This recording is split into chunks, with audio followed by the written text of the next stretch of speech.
Listo, muchas gracias. Muy buenos días, tengan todas y todos ustedes. Es un gusto saludarlos este viernes. Agradezco a todo el equipo de la Escuela Judicial Electoral de Tecnologías Educativas que haga posible la reunión de esta mañana, este conversatorio entre amigas y amigos. Vamos a seguir platicando sobre los temas de la justicia digital. Ahora nos tocará ya abordar temas más en concreto y problemáticas que presenta el acceso a la justicia, la administración de la misma desde el punto de vista de un servicio público. Desde aquí también agradezco a la doctora Gabriela Rubalcaba, directora de la Escuela Judicial Electoral, que me permita estar con ustedes en este curso. Y finalmente agradezco a las compañeras y compañeros que ya se incorporaron en nuestra plataforma y que gentilmente están prendiendo también sus cámaras para poder tener este conversatorio. Agradezco a José Alberto Rosales, muy buenos días, José. Marco Antonio Aróstegui, igualmente buen día. Alan Valladares, muy buenos días. Y bueno, pues a todos los demás que poco a poco van encendiendo sus cámaras, tendremos oportunidad de saludarnos hoy. Bueno, pues decíamos que el día de hoy vamos a platicar, vamos a cerrar la parte de este módulo en específico de la iniciación, digamos, del conversatorio sobre la justicia digital. Y para esto, bueno, pues me gustaría empezar a comentar algunos problemas que son patentes en la justicia ordinaria, pues esto es en el día a día que tenemos, y esto pues de alguna u otra manera tendríamos que transitarlo hacia la tecnología. La utilización de la tecnología debería pues de ayudarnos a resolver estos principales conflictos que tiene la impartición de justicia o la administración de justicia y que al mismo tiempo pues tampoco constituyen también un verdadero problema dentro de las tecnologías. Hablar del acceso a la justicia implica hablar de un derecho humano.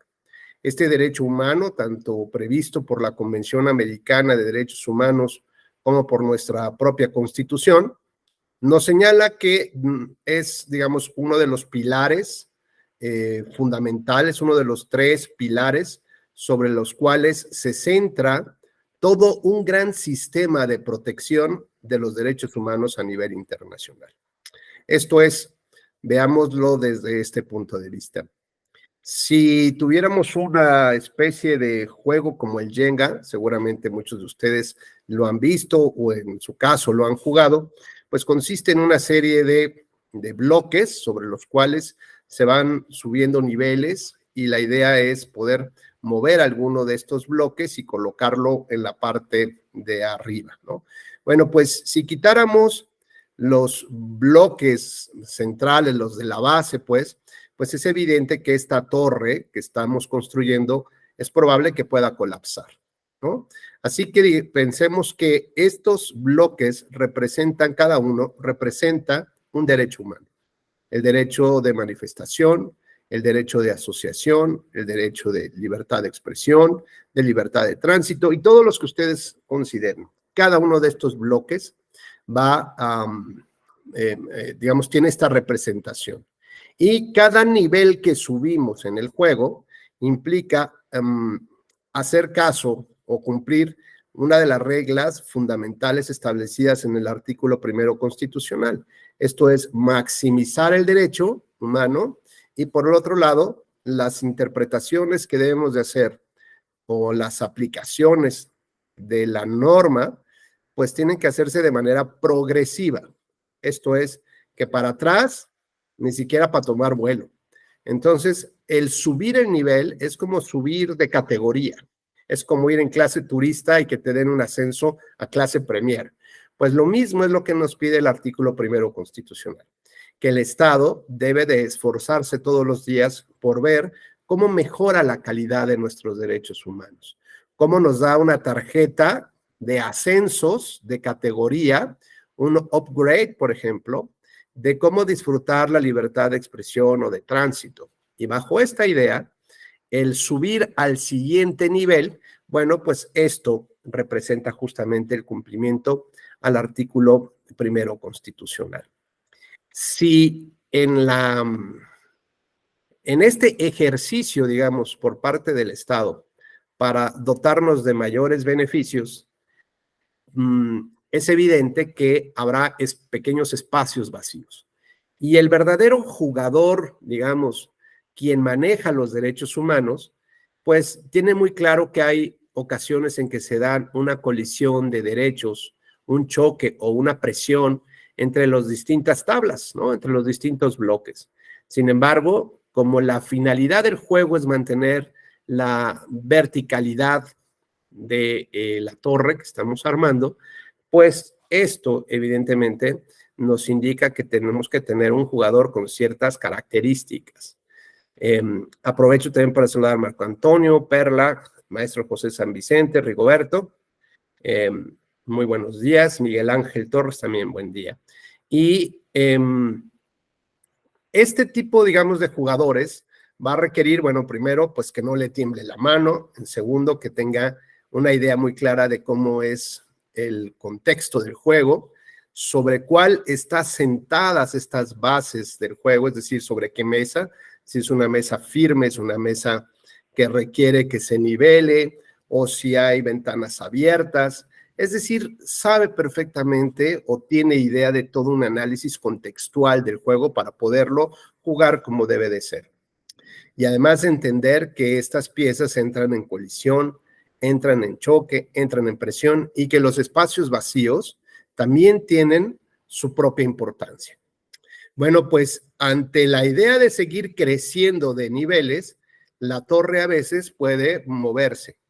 Y el verdadero jugador también entiende esto y debe de encontrar la flexibilidad normativa.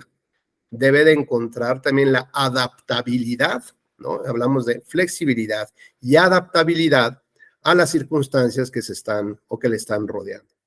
Bueno, pues bien, si uno de estos jugadores intenta quitar o mover una de las piezas de hasta abajo, una de las piezas que son soporte de toda la torre, pues es evidente que esta torre va a tener o a sufrir daños importantes, de tal manera que tal vez no podamos avanzar al siguiente nivel y la torre colapse. O en su defecto, al quitar una de estas fichas base, la torre va a colapsar. Es decir, la torre sobre la cual estamos construyendo un sistema de derechos humanos. Estamos construyendo una vida a través de libertades que nos otorga nuestra Constitución o nos reconoce la Constitución y la Convención Americana, pues esa torre individual, la de Marco Antonio, la de Alan, la de José Alberto, esa torre va a caer. Y entonces, digamos que de nada nos serviría, por ejemplo, José Alberto, tener una vida de trabajo para tener tu casa, si de pronto llega alguien y un gobernador, ¿no? Y se vamos a expropiarle la casa a José Alberto, ¿no? Y estoy, pero como, ¿por qué? Pues porque me gusta como para oficina. Y así nada más. O que en alguna otra propiedad de un amigo nos enteremos que llegaron unas personas que están siendo contratadas por un gobierno que les llaman los caminantes. No son como los Walking Dead, ¿no? Pero estos se la pasan caminando por la ciudad para encontrar casas abandonadas, terrenos baldíos, y van y se instalan en ese lugar, ¿no? Algo lo que en Europa o en España principalmente le llaman los ocupas. De pronto te caen 25 cuates, ¿no? Inmigrantes, o sabe Dios de dónde, de qué asociación extraña, y se meten a la casa y de ahí para que los pueda sacar, pues está prácticamente imposible. O llega un gobierno como el de Egipto y emite una ley de congelación de rentas, y si tu vida estaba, en buena medida, digamos, un ingreso extra tenías, porque tenías una segunda propiedad y la estaba arrendando, pues resulta que te congelaron las rentas. Y desde hace 15 años, pues a lo mejor no vas a poder, o dentro de 15 años, no vas a poder recibir ningún aumento de renta. ¿Y qué es lo que hace la gente? Pues dejar que las cosas se caigan, se pierdan y no le meten ni medio centavo al drenaje, a la impermeabilización, a combatir, no sé, insectos, ratas, lo que fuera, ¿no? Y si la gente no quiere pagar un extra o no quiere pagar la renta, pues es evidente que tampoco va a cuidar el inmueble porque tampoco es de ellos. ¿Qué necesitaríamos para proteger nuestra propiedad privada, nuestra propia seguridad? ¿Qué necesitamos? Bueno, necesitamos de un acceso a la justicia. Y que este acceso a la justicia, en la cual haya jueces independientes, pues justamente lo que hagan es velar, tutelar sobre nuestros derechos humanos. De nada nos serviría tener jueces que están alineados al poder ejecutivo o al poder legislativo o a los poderes fácticos, porque entonces la torre de nuestros derechos humanos sobre las cuales vamos construyéndola día a día, ¿no? Pues resulta que en un momento dado va a colapsar. De nada nos serviría tener una vida ejemplar si por algún accidente o alguna circunstancia cometemos alguna infracción o nos imputan una infracción, como un agente de policía que nos detiene en la carretera y bajo el argumento de que pues está haciendo una revisión de vehículos, nos pide que nos bajemos y de pronto encuentran una bolsa de cocaína o algo raro encuentran ahí en el vehículo, aunque nosotros sepamos que no tenemos ninguna vela en este entierro, como dirían por ahí. Bueno, pues hablar de este tipo de instituciones que están corrompidas o personas que están corrompidas, eso puede justamente alterar nuestra vida, nuestra torre de derechos humanos y la de nuestras familias, ¿no? Entonces tendremos que estar sometidos ahora a un sistema corrupto, un sistema en el cual o nos piden dinero o nos chantajean o sabe Dios qué puede pasar. De esta manera, entonces necesitamos forzosamente proteger una de las bases centrales sobre las cuales gira esta idea de un estilo de vida basado en libertades. Y esta es el acceso a la justicia. Sin acceso a la justicia no existe lo demás. Sin un acceso a la justicia o con un acceso a la justicia pues débil, porque a veces los jueces resuelven de una u otra manera o los jueces se someten, pues tampoco tendríamos muy claro que va a funcionarnos tarde que temprano. Mientras, digamos, nosotros estemos alejados del conflicto, tal vez estemos bien, pero nos vamos enterando por la prensa de la cantidad de homicidios y no hay detenidos, de los bloqueos en las carreteras y no pasa absolutamente nada, de los videos con entregas de dinero, de contratos, ¿no? Y no pasa absolutamente nada. Bueno, mientras nosotros no estemos en un problema real, pues diríamos, estamos tranquilos. Pero no podemos estar tranquilos si en cualquier momento de la vida podemos caer en manos de este tipo de personas. Por lo tanto, para tener una vida sustentada en libertades, necesitamos que nuestra última defensa, ¿no?, sea un juez independiente y que realmente haya acceso a la justicia. Y este acceso a la justicia no solamente debe estar enfocado a digamos, a una gran preparación de ciertos abogados que solamente pueden llegar al amparo, o de recursos que son verdaderamente extraordinarios y es casi, casi imposible poder acceder a ellos, ¿no? O bien porque hay un gran retraso en la justicia. Es decir, ahorita abrimos un poco el micrófono para que escuchemos las aportaciones de ustedes y que nos digan qué creen que tenga de mal la justicia en México. José Alberto, hay algo que luego dicen que es las puertas giratorias, por ejemplo. ¿Qué has escuchado al respecto sobre estas críticas o estos grandes retos que debe de enfrentar la justicia en México en todos los órdenes, a nivel local, federal y en todas las materias? Muy Bien, buenos muy días, buenos José días. Alberto. Buenos días, ¿me escuchan? Sí, muy bien. Sí, muy buenos días. Sí, en términos generales, buenos saludos desde Puebla. Aquí el tema considero que es, como todas las instituciones que entran en un estado de crisis, pues considero que hay algunas partes del poder judicial que pues requieren esta renovación. De manera particular en Puebla puedo referir cómo hace un par de años se establecía que había o que hubo un juez juez en el Distrito Judicial de Cholula, esto en el Poder Judicial Estatal, que durante 30 años ejerció como juez sin tener cédula profesional. Y esto a raíz de una investigación periodística, pues se da a conocer que todo este tiempo, pues ha habido ese tipo de situaciones. También recordar el caso aleccionador en el entonces Instituto Electoral del Estado de Puebla, como también a través de un medio de comunicación se hablaba como el presidente del Instituto Electoral del Estado, pues tampoco tenía estas perfil profesional y sin embargo se ostentaban con el cargo, eh, el grado académico, ¿no? Esto definitivamente ha permeado en la desconfianza de los ciudadanos al decir, bueno, ¿cómo es posible que en el caso de la designación de algunos jueces tengan este tipo de pues de malas conductas cuando son los encargados de la impartición de la justicia? Lo mismo en las autoridades administrativas electorales, en su momento cuando pasaba la designación por el Congreso del Estado, como tantos filtros, ninguna de las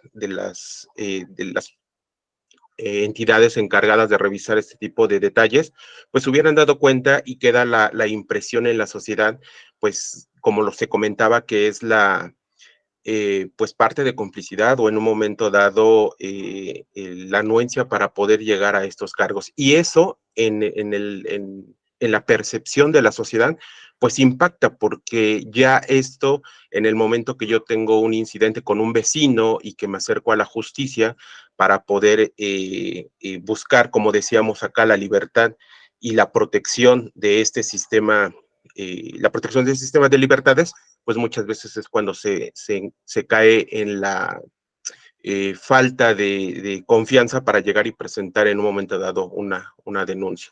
En el caso de los derechos políticos electorales, pues vemos cómo en un momento dado, en algunas elecciones, pues se busca la anulación de la elección en una o en dos casillas para cambiar el resultado de la elección en las urnas, ¿no? Hay algún caso emblemático en el 2013, cómo se buscó por parte del segundo lugar buscar alguna casilla donde no se integró por parte de los ciudadanos designados por el órgano administrativo electoral y de manera específica se va sobre esas tres casillas, se anula la elección y cambia totalmente tanto la constancia de mayorías que se le revoca al primer lugar, y esto incide en la integración del Congreso del Estado de Puebla también, porque en la vía de los plurinominales, pues también viene una modificación de las asignaciones. Entonces, esto también en el distrito, recuerdo en aquella ocasión como pues en la población que salía a votar ya había decidido en las urnas, pues viene y choca con esta desconfianza muchas veces en este buscar la justicia electoral. Gracias, José Alberto. Pues muy interesante los temas que nos comentas. Sobre todo, a mí me parece que si bien hay una falta de ética, ¿no? Por supuesto, de quien ocupa un cargo sin merecerlo, sin tener los conocimientos, pues, para poder ejercerlo.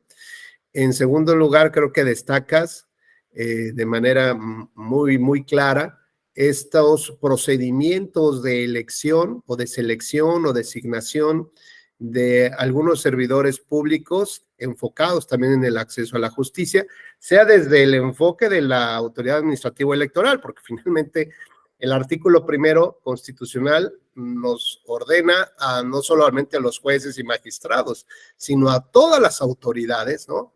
Velar justamente por la protección de los derechos humanos. Y si en la parte de donde formas autoridad, si no existen los institutos de capacitación para que lleguen a ser estas personas funcionarios públicos, o los procedimientos de designación, decías, parece mentira que ninguno de los filtros pudo haber detectado, lo dices con mucho cariño, un detalle, ¿no? Bueno, pequeño detalle nada más, parece que ni siquiera abogado tal vez era, ¿no? O no sé, no, lo que decías, no había cumplido con alguna de estos perfiles básicos, pues pareciera ser que entonces hay un sometimiento de un poder legislativo, que creo que fue el que lo nombró, según lo entiendo, ¿a quién? Pues no sé qué otros intereses, pero ¿cómo se puede someter todo un poder legislativo para permitir que esta persona llegue sin tener ni las cualificaciones o los requisitos mínimos.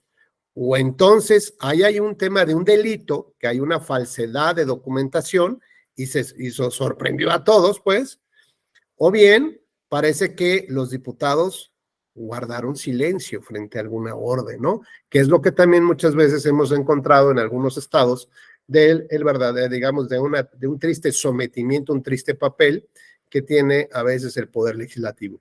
Porque, como bien dices, en la percepción ciudadana, ojo, esto no significa que así sea en la realidad, pero si la percepción ciudadana, cuando uno les pregunta, ¿qué piensas de tus diputados? Si se someten a tu gobernador o si tienen la valentía como para decir, mire, señor gobernador, gracias por su iniciativa, pero aquí la vamos a revisar y aquí hasta las comas le vamos a cambiar. Pero si tenemos la percepción que los diputados, ¿no? A sus órdenes, jefe, van y levantan la mano y no le quieren cambiar ni una coma a las iniciativas, pues implica o da la apariencia, por lo menos, o la sospecha, de que hay un sometimiento total de la institución. Evidentemente no nada más hablo de las mayorías, sino también de las minorías, de la oposición, ¿no? Que están más cercanas al poder, a las caricias del poder, que hacia la ciudadanía y al verdadero trabajo. Muchas gracias, José Alberto. Adelante, Marco Antonio Aróstegui. Muy buen día. Muchas gracias, doctor. Buenos días, compañeros. Buenos días, aquí desde Querétaro. Estamos saludándolos. Y bueno, yo creo que aquí todas las opiniones son muy valiosas, de todos ustedes. Yo tengo una que referente al tema de la justicia que estamos tocando, y es que yo creo que el verdadero problema o la raíz del problema es la sociedad. Somos una sociedad callada, somos una sociedad sumisa, somos una sociedad que ya acepta todo. Este último, la verdad es que no me gusta hacerlo, pero bueno, tendré que hacerlo, pero este último gobierno, yo creo que nos vino a enseñar lo peor de lo peor, y es la realidad. Entonces, ahorita, yo estoy viendo un fenómeno que es que la sociedad sí está despertando un poco, porque de plano este gobierno está haciendo cosas inauditas totalmente. Entonces, el problema es que la sociedad calla y la sociedad pone a personas como estas en el poder. Ajá, y no me refiero únicamente al ejecutivo, me refiero a todos los demás, legislativo, senadores, diputados. Ponemos a lo peor y no analizamos, y además el tema del abstencionismo, que es ahí donde también es un tema que sí se debe de revisar para futuras elecciones. Ya por ahí incluso yo hice alguna propuesta a mi Congreso y a todos los congresos de la República para que se revise esa propuesta.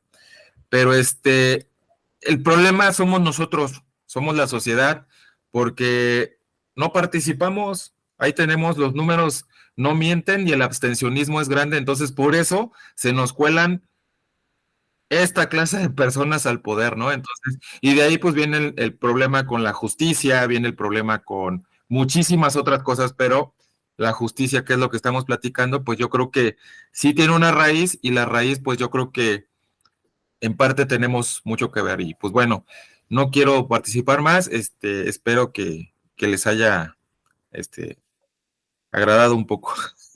Gracias. Claro que sí, Marco Antonio. Pues mira, creo que tocas un factor, un elemento sustantivo en la ecuación, que es la sociedad, ¿no? Definitivamente. Perdón. Porque es evidente que si nosotros analizamos un poco la historia de la democracia, por ejemplo, desde la época de los griegos clásicos, de las pequeñas comunidades, ¿no? Yo lo asimilo mucho, tengo como mucho de asimilar a casos muy reales de lo que pasaba en esas épocas y lo que pasa hoy. Pensemos que esta pequeña comunidad griega, pues se juntaba Marco Antonio, José Alberto, José, y discutíamos los temas que nos importan a nuestra comunidad y tomábamos decisiones, ¿no? Decisiones públicas, o sea, decisiones que afectaban a nuestra comunidad. Pero poco a poco, pues, el maestro San Vicente, pues ya tenía que irse a su chamba, José Alberto, pues iba a atender un tema familiar, ¿no? Y su servidor me hacía guaje. Y te dejábamos Marco Antonio solito, ¿no? O sea, oye, sí, Marco, ahí tú resuelve por nosotros. O sea, nos viene valiendo ya. Confiamos en ti, porque además siempre has sido una persona de mucha confianza, pero resulta que Marco Antonio un día se cansa de que le estemos delegando todos nuestros asuntos, ¿no? Porque además, cuando nos reunimos los jueves a jugar dominó, no falta el que después de 2 cervezas te empieza a reclamar, ¿no? Oiga, ¿cómo fue posible que no hicieras esto, que no hicieras aquello? Oye, ya viste qué mal está este tema, ¿no? Entonces, claro que Marco Antonio empieza a decir, pues, a ver, ¿saben qué? Ahí les dejo su administración o sus decisiones, ¿no? Y ahora búsquense otra persona. Entonces, bueno, pues resulta que empezamos a buscar a alguien y ninguno de los otros 3 quiere. ¿Por qué no nos interesa? ¿No? Alguno porque realmente no tenga el tiempo, pero podríamos darnos ese espacio para resolver y discutir los temas, ¿no? Así que contratamos a Rigoberto García, que es un administrador profesional, ¿no? Pues ahora resulta que antes a ti no te pagábamos por este trabajo que hacías doble para nosotros y ahora tenemos que pagarle a un administrador. Es como si estuviéramos en nuestro edificio, ¿no? De departamentos y nos citan a una reunión de los condóminos y nadie asiste, ¿no? Es lo que dice estas ausencias. Son para tomar decisiones de nuestra pequeña comunidad y ni siquiera nos interesa asumir esta responsabilidad de ver siquiera qué temas hay sobre la mesa y cómo vamos a resolverlos entre todos. Ahora, imaginemos que estamos ampliando de un fraccionamiento a una pues, gran colonia, a una comunidad muy grande como un estado. ¿Qué más decirte de un país? Bueno, pues es evidente que nuestra sociedad no va a poder estar resolviendo los temas de estado, ¿no? Es decir, los temas públicos. Y nuestra sociedad poco a poco fue delegando, sí en buenos representantes, pero que se fueron muriendo, que se fueron desesperando porque no funcionaban las cosas y la sociedad se fue moviendo más de la decisión de Estado. Y en este espacio intermedio que existe entre Estado y sociedad, entre las inquietudes que tiene Rubén, las demandas que tengo yo y que le exijo al Estado que me las cumpla, pues yo no tengo, digamos, ningún vaso comunicante, o sea, no puedo hablarle por teléfono y me va a decir el presidente, sí, Rubén, ¿qué te ofrece hoy, verdad? Pues nada, pues aunque le llamen, tampoco me va a contestar. Entonces, estos vasos comunicantes, de manera natural, estos espacios los va ocupando los partidos políticos y los candidatos.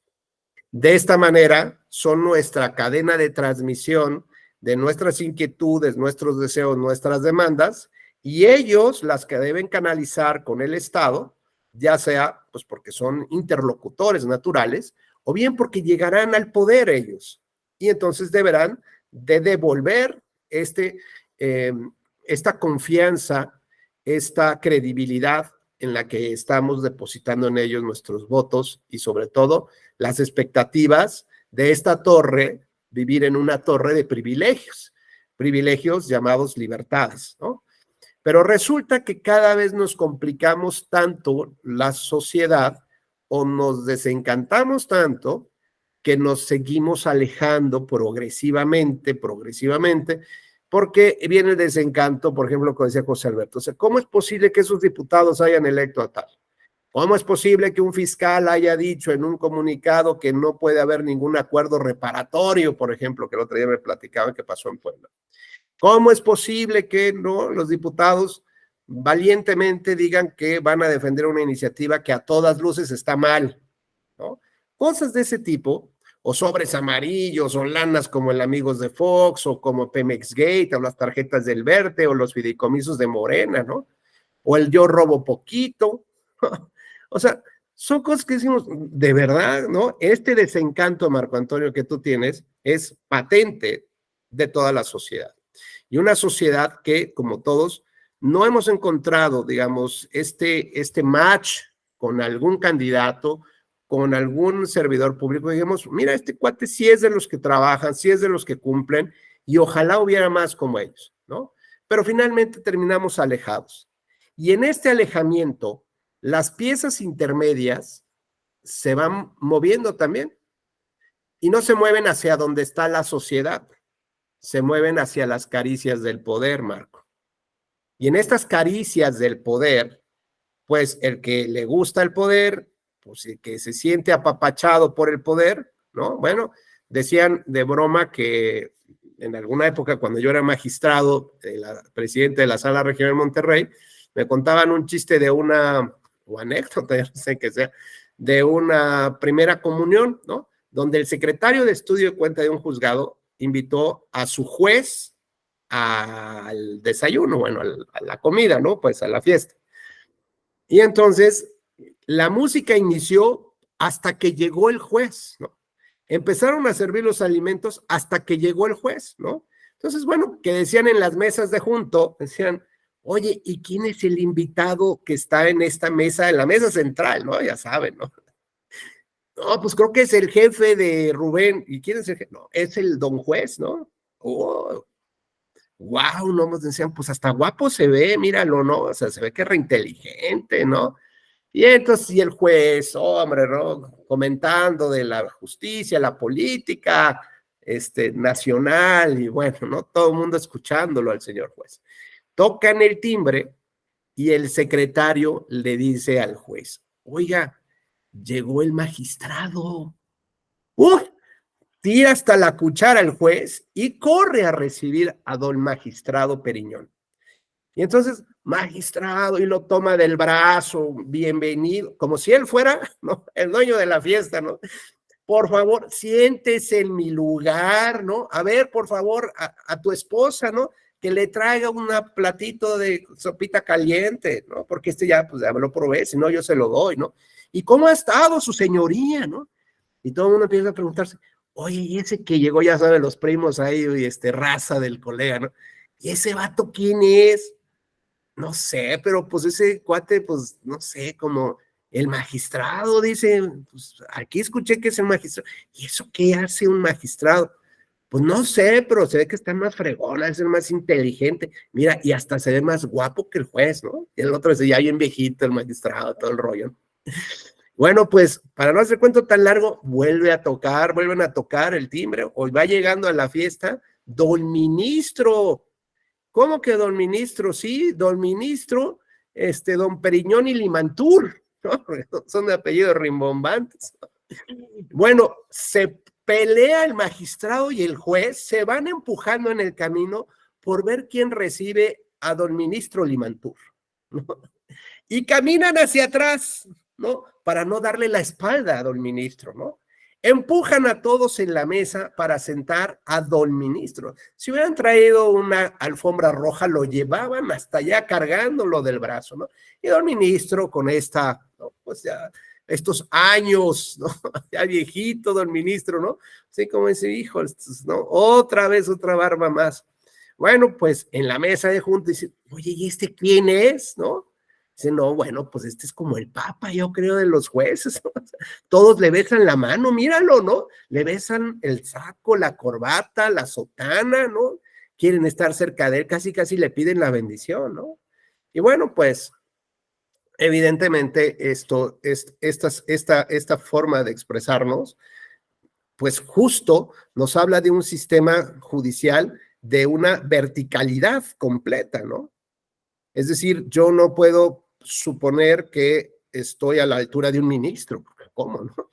O sea, el ser juez federal, decía un juez local, el nombramiento, cuando a un juez local lo hacen juez federal, y es cosa rara que pase, pero bueno, si lo llegan a hacer, resulta que de la noche a la mañana se convirtió en un ser más inteligente, ¿no? Mejor preparado, más educado, hasta más guapo, decía este magistrado, ¿no? Hasta la guapura le vino con el nombramiento.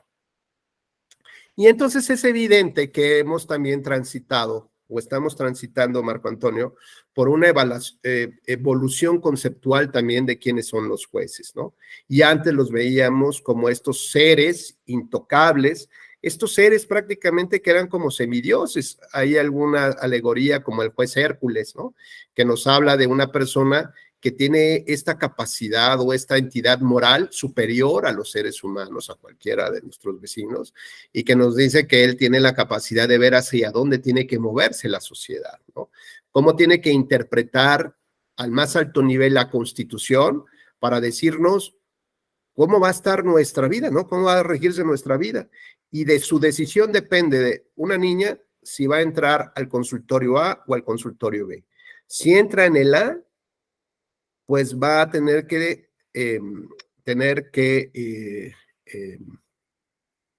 parir, va a tener que dar a luz a un bebé, aunque tenga 14 años y haya sido violada por su padrastro. Porque si no lo hace, estará en la cárcel. Y si entra al consultorio B, pues entrará, digamos, a un sistema de mayores libertades y reconocimiento de sus derechos y pues podría abortar a ese bebé, ¿no? Es decir, ¿quién es el que en última instancia va a tomar, ¿no? Digamos, ciertos lineamientos para que la sociedad rija su conducta en torno a estos lineamientos? Los jueces. Hoy los jueces de más alto nivel, de los ministros, pues están siendo, como tú decías, también cuestionados en todo momento, ¿no? Sabemos la rijosidad que existe entre el Poder Ejecutivo hacia el Poder Judicial, particularmente hacia la Suprema Corte de Justicia de la Nación, hacia la presidenta actual, ¿no? Y algún conjunto de ministros. Y eso evidentemente en nada beneficia. Como dices, tal vez nos coloca a lo mejor sí en un punto donde ya estamos tocando fondo, Marco Antonio, ¿no? Y entonces es un momento de sacudida para la sociedad y darnos cuenta del abandono en el que hemos dejado también nuestros intereses comunales, nuestros intereses de vivir una vida plena de libertades y de exigirle a estas personas, ¿no? Pues que cumplan con las expectativas que nosotros estamos suponiendo. Pero en la medida que nos sigamos alejando, como este tema del abstencionismo que es crucial, bueno, pues es evidente que los que seguirán llegando, pues decía, no sé si ayer se los contaba, pero era esta historia de, que dice el autor, se trata de la misma corona con diferente rey.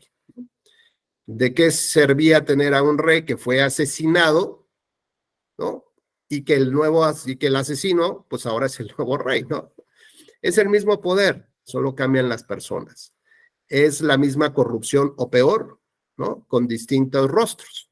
Pero a final de cuentas, cuando la sociedad solamente busca legitimar democráticamente a sus autoridades por un concurso de simpatía, por un concurso de belleza, porque qué chistoso habla, o qué chistoso se viste, o ay, este es bien broncudo, cómo dice las cosas, ¿no? Pero ¿y el programa de gobierno? O sea, y lo relevante. Entonces, cuando la sociedad madure en ese entorno, Marco Antonio, pues yo creo que vamos a poder tener, digamos, un avance importante.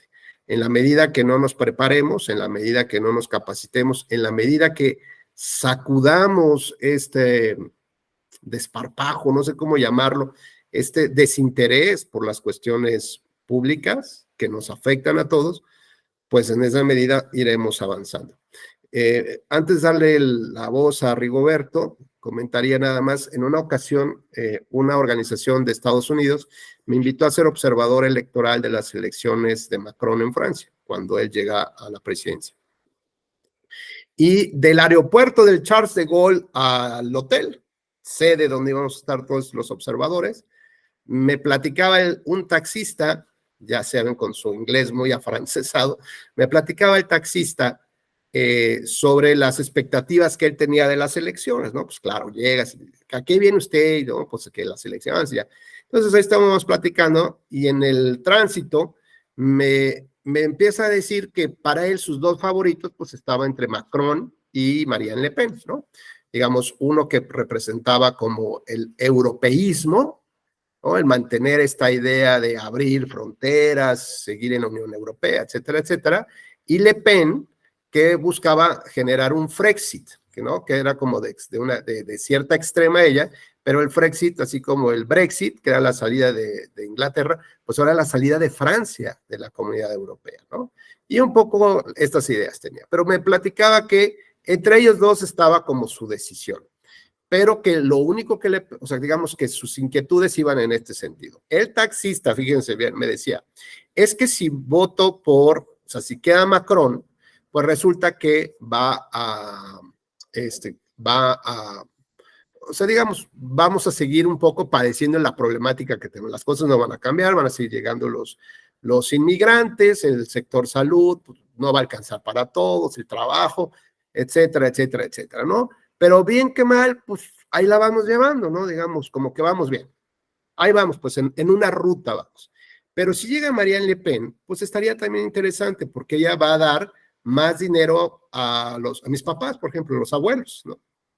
Sí, y el problema, o sea, eso está muy bien, porque mis papás se lo merecen, ya han chambeado y ahora necesitan retirarse y estar tranquilos. Pero el problema es que si se lo va a quitar de la educación a mis hijos, ¿o de dónde piensa sacar la lana, no? O sea, empezaba el taxista a hacer y ya solito se metió en su dinámica, pero a final de cuentas de lo que habla es de un nivel de cultura democrática, ¿no? Y no por decir el taxista, porque cualquiera podemos manejar un carro y tener un Uber, o si las cosas no salen también, pues verlo como una segunda opción, ¿no? Es decir, no me quiero referir ni al nivel económico ni al nivel educativo que tenga, sino al compromiso, digamos, ¿no? A la reflexión seria y profunda, más allá de si candidato salió en TikTok o no, más allá si de baila como oso polar o no, más allá de si canta o no, más allá de si dice cosas chistosas o no, sino una mayor profundidad de análisis de las expectativas de qué, de vida de ellos, de él, de su familia, de sus padres y de sus hijos. Y entonces ese es el tipo, creo, Marco Antonio, el tipo de reflexión que tú nos estás convidando, que es justo donde debemos de poner el énfasis, ¿no?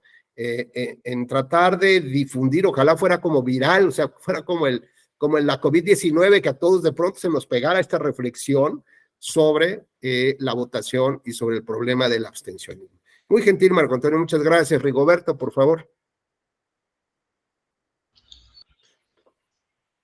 Buenos días, maestro, compañeras y compañeros. No sé si me escuchan. Muy bien, adelante. Buenos días a todos y gracias por el espacio. Saludos desde Veracruz, y pues hablando de situaciones tan desagradables, bueno, aquí en Veracruz pues no estamos tan bien que digamos, ¿no? Precisamente la encívica del Instituto Nacional Electoral habla de la apropiación por parte de la sociedad del espacio público. Y me parece que eso es lo que necesitamos hacer, y completamente de acuerdo con Marco y con usted, doctor. Yo creo que como sociedad, y tiene razón, hemos estado muy lejanos, ¿no? Como sociedad, precisamente en la toma de decisiones del país. Creo que hemos sido muy apáticos durante décadas, pero como lo dice Marco, y es cierto, en estos últimos años, pues la gente está despertando, créame.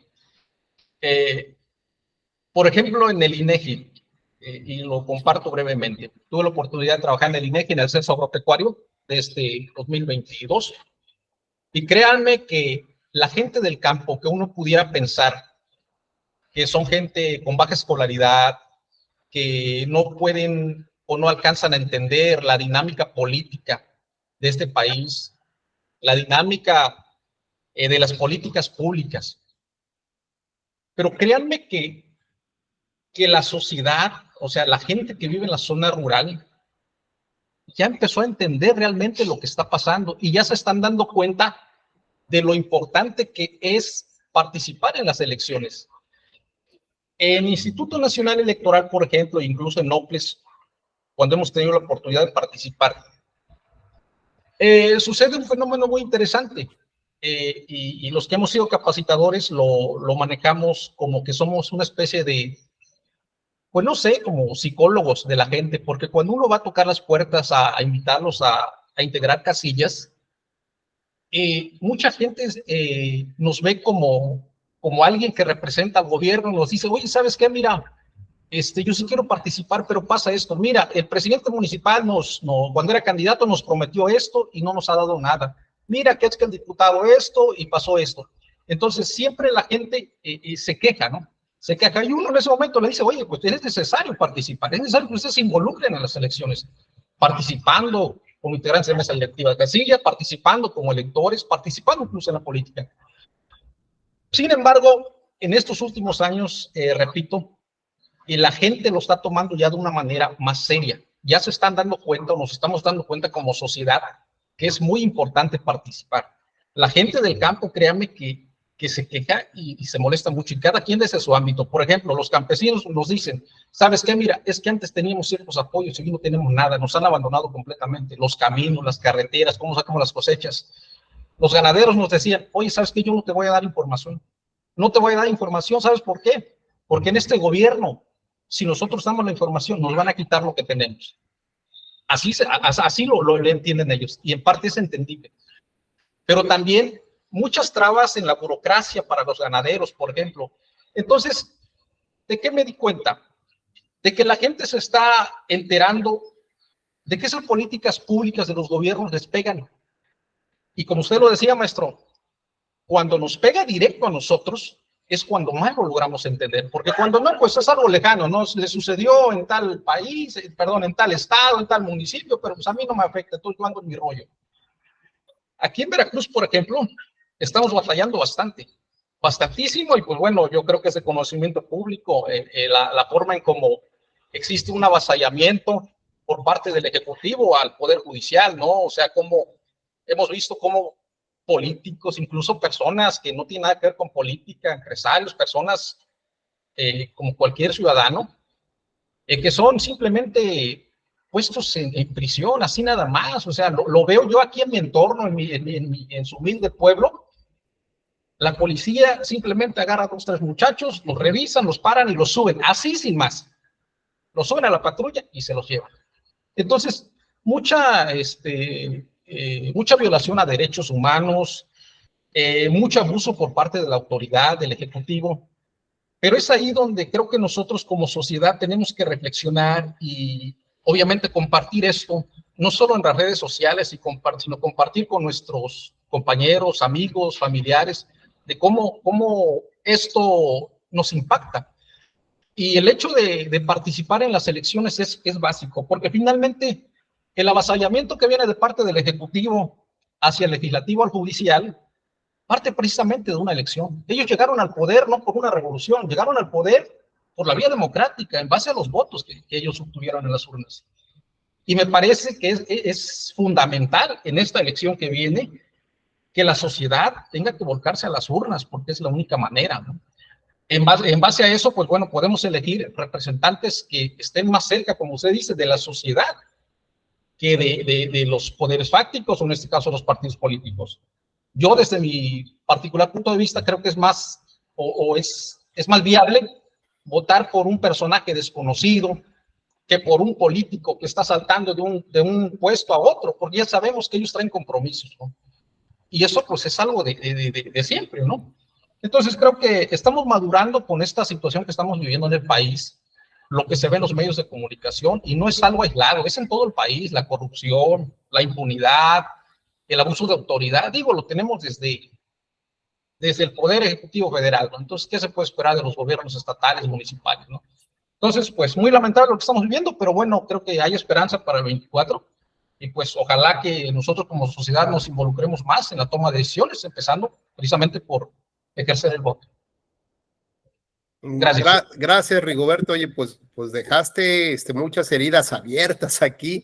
La verdad es que en este análisis como contextual, que es bien importante lo que haces, nos da pues la impresión de que estamos en una espiral invertida, ¿no? Y perversa. De ahí no podemos salir y cada vez pareciera que nos hundimos más, ¿no? Cada vez parece que entre más hay más lejanía, hay más cercanía de la sociedad, hay más cercanía de los poderes, que debería haber un equilibrio entre ellos más hacia uno, que normalmente pues es la quinceañera de la fiesta, ¿no? Pues es los reflectores de un sistema presidencial, pues todo funciona en torno a otorgarle ese poder al presidente, ¿no? O al titular del Ejecutivo. Entonces, en esta situación como que dices, al final terminas con algo que me gusta mucho, hay esperanza, ¿no? Está bien, hay esperanza, pero también hay que trabajar en ello. O sea, hay que crear las condiciones necesarias para ello. Y entonces a mí me han dicho, oye, bueno, ¿y ya qué hacemos? O sea, mejor agarramos maletas y nos vamos a ver a dónde, ¿no? Yo lo que siempre digo es que, o por lo menos lo que a mí siempre me ha gustado es que he tratado de jugar con las reglas, digamos, que están funcionando en el momento y tratar de ganarle a ese sistema, ¿no? Entonces, por ejemplo, si alguien me dice, oye, pero es que el presidente municipal nos prometió tantas cosas. Bueno, pues a lo mejor habría que crear una especie de organismo ciudadano vigilante de, ¿no? A ver, yo no puedo estar metido en una construcción de un edificio todo el tiempo, ni saber exactamente qué es lo que hacen, cómo compran el material. Entonces tengo que contratar a alguien que se encargue de la calidad de los materiales, de revisar la calidad de los materiales, de revisar la calidad de tal cosa, ¿no? Yo sé que esto, pues, es un mayor gasto, ¿no? Pero es lo que creo que esta sociedad necesita, porque no pienso que realmente de la noche a la mañana vayan a cambiar las cosas. Van a cambiar los rostros, los nombres, los partidos, van a cambiar, pero decíamos, de lo que se trata es que vamos a tener la misma corona puesta en otras personas. Y la Corte Interamericana de Derechos Humanos, cuando le han consultado, en el caso de Colombia, le consultó acerca de la reelección presidencial indefinida. ¿Y qué consideraciones hace al respecto? Bueno, pues dice, a ver, antes que otra cosa suceda, primero hay que dejar muy claro que la reelección no es un derecho humano. Y como no es un derecho humano, entonces, digamos, no tiene por qué tener un mayor privilegio porque solamente es una posibilidad jurídica. No lo define como ni siquiera como un derecho constitucional o un derecho secundario. Esa es una posibilidad jurídica. Y las posibilidades jurídicas, pues pueden evidentemente regularse de muchas maneras distintas a la regulación que sufre un derecho humano, por ejemplo. El segundo punto lo que dice es que dar oportunidad a la reelección indefinida es no darse un balazo en el pie, sino hacerse harakiri, ¿no? Tomarse esa famosa pastillita de que ¿no? Si ya te atrapó la policía o no, y con esa te mueres, te envenenas inmediatamente. Y de eso se trata, pues se trata de envenenar a la democracia. ¿Por qué? Porque decía nuestro compañero Rigoberto, y lo dijo muy bien y con todas sus letras, ¿cómo es posible que un poder legislativo o que un poder judicial se someta al poder ejecutivo? Dice, bueno, es que llegaron por vías democráticas. Y yo te diría, Rigoberto, sí, pero fíjate bien, pareciera también que hay en el análisis del contexto, que es importante que los jueces hagan, primero que nada hay que analizar cómo se construyeron las leyes, ¿no? Y entonces, ¿desde el punto de vista de quién? Pues desde el punto de vista del poderoso. Y muchas de las reformas electorales, ¿no? Que tienen, digamos, pues es que lo que tenemos ahorita está más o menos bien, hay que pensarlo un poco en mal, ¿no? Es decir, bueno, ¿cuál era el deseo y el interés en ese momento? ¿Cuál creen que haya sido el deseo de tener una cláusula de gobernabilidad del Congreso? Pues que el partido mayoritario en ese momento estaba perdiendo diputaciones. Y como estaba perdiendo diputaciones, podía perder el control del Congreso. Y perder el control del Congreso implicaba perder el control de las leyes. Así que impuso la cláusula de gobernabilidad para que el partido que más triunfos obtuviera, que era el PRI, en automático se le otorgaran diputados, tantos diputados, para llegar al 51% de las sillas de la Cámara de Diputados. Y con eso tenía garantizada la mayoría relativa, la mayoría simple, y con eso sacaban cualquier cantidad de leyes. Entonces, ¿por qué se hizo? Pues esto fue una bocanada de oxígeno para seguir manteniendo el control del Congreso, porque empezaron a ver que era muy posible que lo fueran a perder. Bueno, pues evidentemente darle 100 diputados extras al PRI, bueno, al partido hegemónico, había que quitárselos a alguien.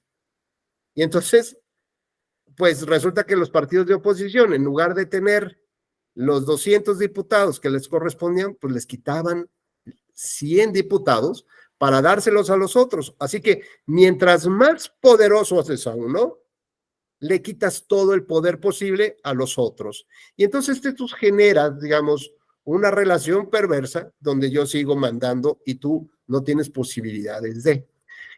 ¿Por qué establecer, por ejemplo, fechas precisas para los actos de campaña? ¿O por qué castigar los actos de precampaña?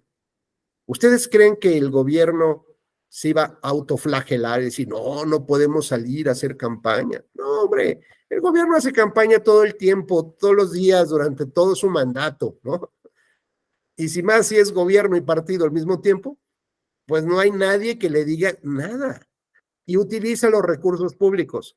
Pero ¿qué tal si le dice a Ramiro, no, le dice, oye, Ramiro quiere ser ciudadano, quiere ser candidato independiente, pero digo, yo sé que Ramiro seguramente tiene muchos fans y muchos seguidores ahí, pero no tantos como para competir contra el PRI y el PAN juntos, por ejemplo. ¿Cuánto tiempo antes necesitaría Ramiro prepararse para esto? Pues a lo mejor toda su vida, 2 años antes. ¿Y qué les dice el gobierno convertido en diputados y en ley? No tienes permiso, Ramiro, porque si te doy chance, a lo mejor sí me ganas, ¿no? Entonces, limitemos electoralmente a Ramiro para que no pueda prepararse y cuidado y donde dice que yo quiero y cuidado y que diga alguna cosa. Y entonces, Ramiro dice, ¿en qué momento voy a poder competir? ¿Cuántos de nosotros quisiéramos decir, bueno, yo creo que puedo hacer mejor las cosas o el que conozco, pero no tiene manera de hacerlo? ¿Por qué? Porque nadie lo conoce, no tiene los recursos. Y entonces las elecciones son un privilegio. Ser candidato es un privilegio, debes de ser conocido, debes de tener dinero, pues entonces estamos mal, porque entonces no puedes respetar así un derecho humano. Y acuérdense que los derechos humanos no solamente están conformados por un conjunto de contenidos, es decir, de cómo disfruto yo ese derecho humano. O sea, hay 5 formas y las 5 las ocupo. Ok. Por ejemplo, tengo el derecho humano, cuando hablamos del acceso a la justicia, de ser representado legalmente en un juicio. Y para ello, la Convención Americana me dice, Rubén, si tú eres experto en derecho, pues podrías defenderte tú solo. 2, si quieres contratar un abogado, hazlo. Y 3, si no tienes recursos para contratar un excelente abogado, el Estado te va a brindar uno gratuito. Es decir, ahí están 3 formas de cómo puedo elegir mi representación jurídica, ¿no? En el Congreso, en un juicio. Pero eso no solamente lo relevante, sino lo relevante es qué tiene que hacer el Estado, a qué se comprometió a nivel internacional para que yo pueda tener una posibilidad de defensa de esta naturaleza, una defensa adecuada. Y entonces el Estado se comprometió a tener abogados preparados, capacitados. Entonces necesita como una escuela de abogados, sí, necesita como una escuela. Necesita profesores que capaciten a esos abogados para ser defensores, sí. Necesita que sus estudios sean de altísima calidad, sí. Necesita que tengan práctica, sí. ¿Qué más? Que sean profesionales en su desempeño, no que como dice José Alberto, pues resulta que ni cédula tenía, ¿no? Y necesitan que sean técnicos, sí. Bueno, ahí vean ustedes, esos son los compromisos del Estado. Si mi abogado defensor no me defiende bien, entonces lo que me propone el Estado, pues la culpa de quién es, ¿mía? No, la culpa es del Estado. El Estado por no cumplir con lo que se comprometió a nivel internacional. Entonces, gran parte de los triunfos que se tienen en el litigio estratégico, cuando se trata de analizar la violación a un derecho humano, el truco está en saber qué tenía que hacer el Estado y qué no hizo. Es que el Estado nunca tuvo un defensor de oficio en materia electoral. Tenemos defensoría de oficio en pueblos indígenas, que se hizo cargo el tribunal, ¿eh? El tribunal de suyo se hizo cargo de eso. Pero ¿no deberíamos tener derecho a un defensor de oficio en materia electoral? Por supuesto que sí. Y esa es una deficiencia del Estado que viola el acceso a la justicia. Si tengo una ley electoral que me dice que en el juicio para la protección de los derechos político-electorales no se permite venir con representación, no se permite venir con un abogado. Bueno, desde la propia institución, ¿no? Desde los propios diputados, desde la propia ley, no solamente es violatoria, o sea, es vejatoria, es un insulto, pues, a los elementos más esenciales de cómo se debe de construir una decisión judicial en un procedimiento. Entonces, cuando en este análisis que decía Rigoberto, en el análisis del contexto, hay que hacer también un análisis del contexto de estas leyes, ¿no? Hay que hacer un análisis del contexto de cómo ha funcionado, digamos, cuáles son los diques de contención del poder. ¿Esto qué significa? Pues imagínense que tienen ustedes vecinos a los lados de su casa, ¿no? Imagínate, Marco Antonio, pues ahí detrás de esa puerta hay unos vecinos y del otro lado hay otros.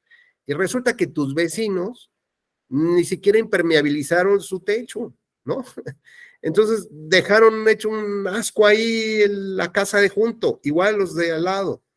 Pues resulta que pasan los años, siguen llegando otros vecinos y no le dan mantenimiento. No se comprometen, digamos, a tener las mejores condiciones de su vivienda. Pues es evidente que tu casa va a tener grandes problemas. Bueno, pues ahora resulta que cuando tienes a los vecinos, que son los diputados, y no le dan mantenimiento a esos diques de contención, a esas paredes, a ese techo, o que simplemente pues llegaron por un ratito y me voy, ¿no? Es más, ya estoy buscando otro puesto, llegué de presidente municipal, ya estoy buscando ser diputado, o todavía no termino de ser diputado, ya quiero ser senador, ¿no? Y ahora voy a ser de senador, pero por otro partido. Bueno, pues resulta que lo único que están utilizando es el puesto para su beneficio personal, ¿no? ¿Y esto qué implica? Pues implica que vas y ni siquiera le das una pintadita a la casa. ¿Y esto qué va a implicar? Pues que va a haber fisuras y grietas por donde se van a pasar no solamente los ratones, las cucarachas, las ratas, sino el poder con todo y la persona.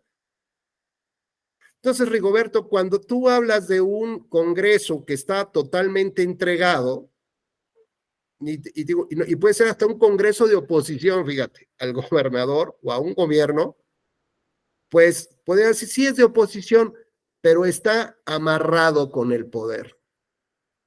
Yo escuché una vez un caso donde el gobernador de un estado llamó a los líderes de la oposición, ¿no? O sea, de sus opositores, ¿no?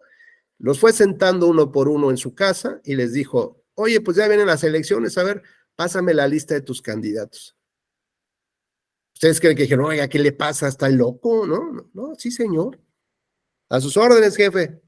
Le pasaban la lista de sus candidatos y el señor gobernador, el gobernador constitucional del estado, les palomeaba, Ramiro, no, este Ramiro no, ¿no? José Alberto, este es bien, es cuate, ¿no? Es más, lo vamos a apoyar desde el gobierno, ¿no? Para que gane, pero cámbiamelo de distrito.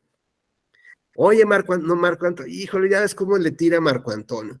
Bueno, pues total, que se mate con el otro, eso no nos importa tanto, pero que ese municipio no me importa, ¿no? Como tal. Y entonces les palomeaba los candidatos de la oposición. No se ha comentado, por ejemplo, que a veces quien ejerce la titularidad del Ejecutivo Federal palomea hasta los líderes de partidos de oposición, ¿no?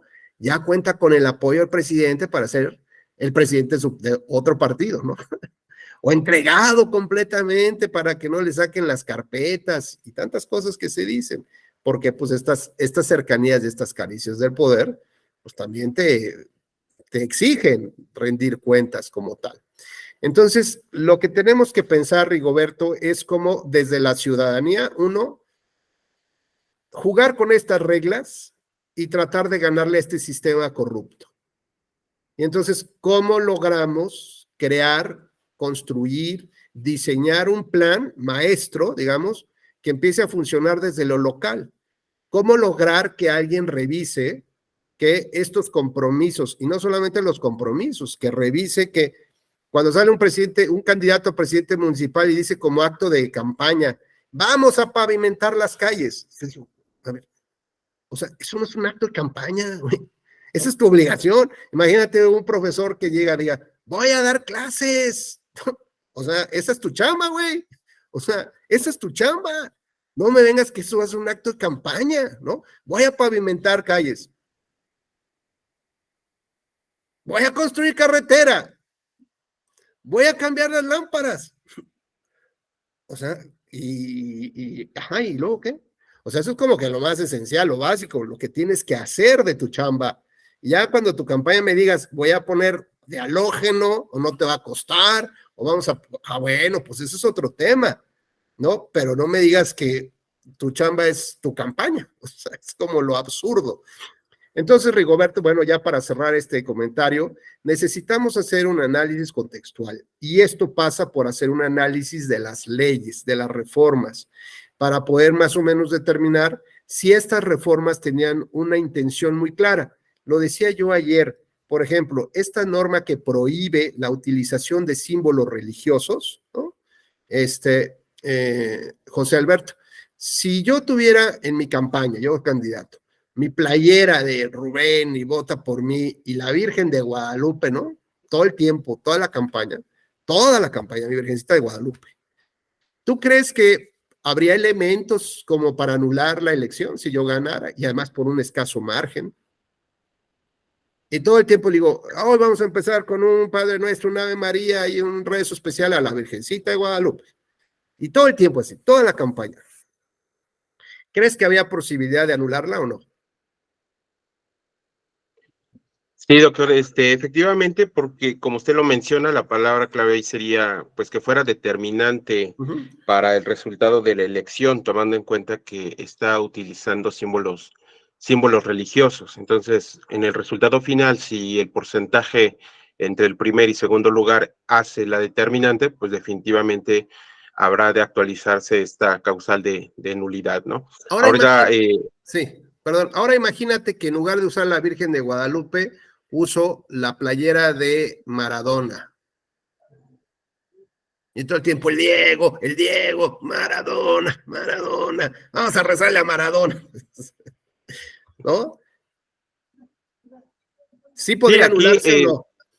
Yo considero que no, con base a lo que he podido un poco leer al respecto, ya que, pues bueno, Maradona pues era la religión del fútbol, pero no está constituida como tal. Sin embargo, ¿Pero qué al crees, no José ser... Alberto? Ya le otorgaron el registro, Secretaría de Gobernación, ya le otorgó el registro de la religión maradoniana. Y de hecho, allá en Puebla justamente vi una foto de un ministro que casó a una pareja por este culto religioso. Pero, dime. No, perdón.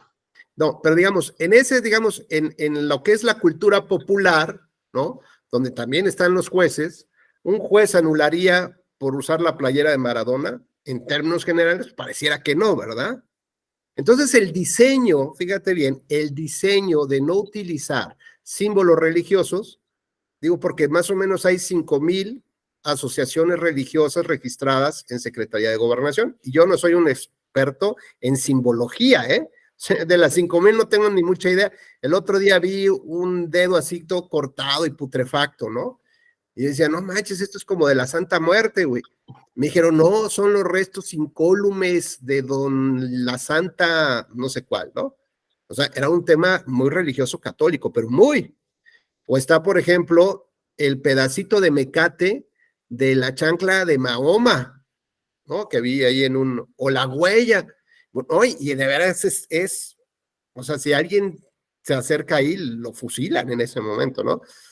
Por lo que pueda representar, si yo pongo una chancla en mi playera, pues qué, ¿no?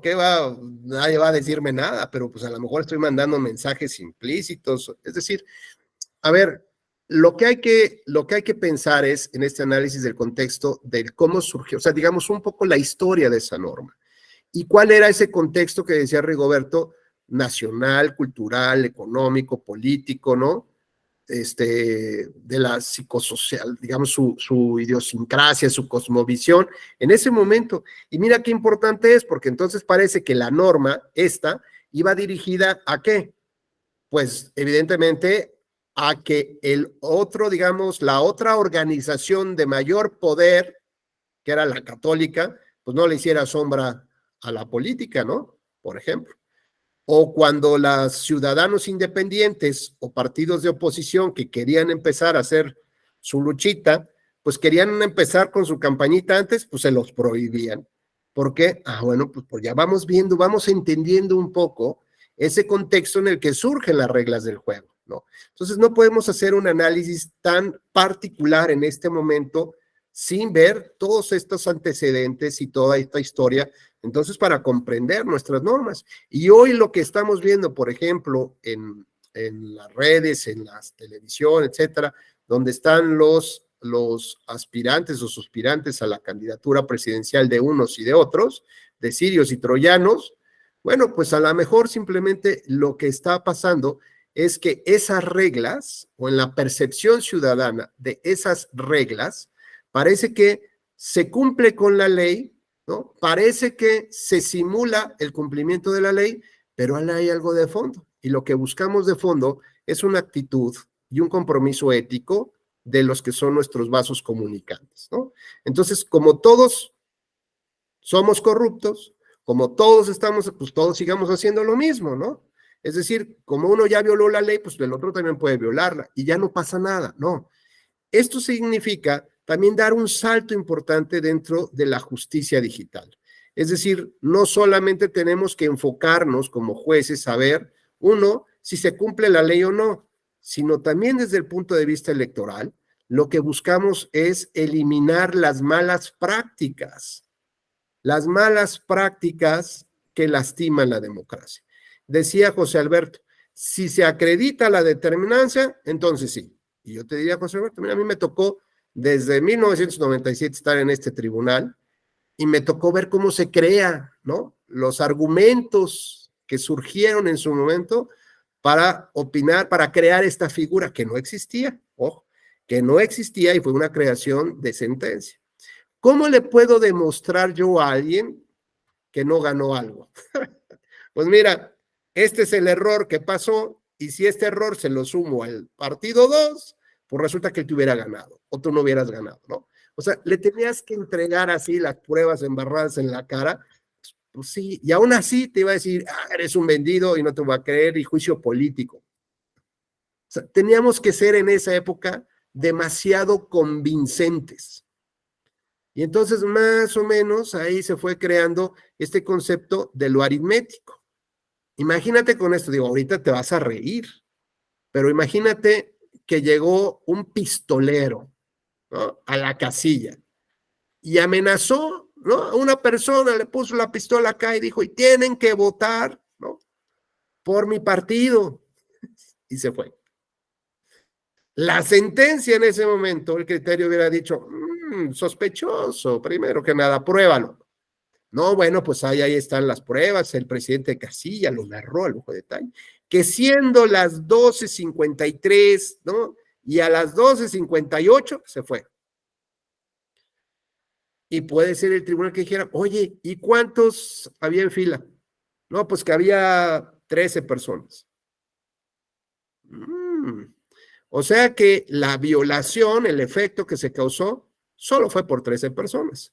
Pero como la diferencia de votos fue de 50, no es determinante. Entonces le mandas un mensaje a ese llanero solitario que la próxima vez puede ir a hacer lo mismo, pero por 26 personas, ¿no? O puede andar dando de balazos por alrededor, ¿no?, y sembrando el miedo. Pues es que nadie llegó a votar, ¿no?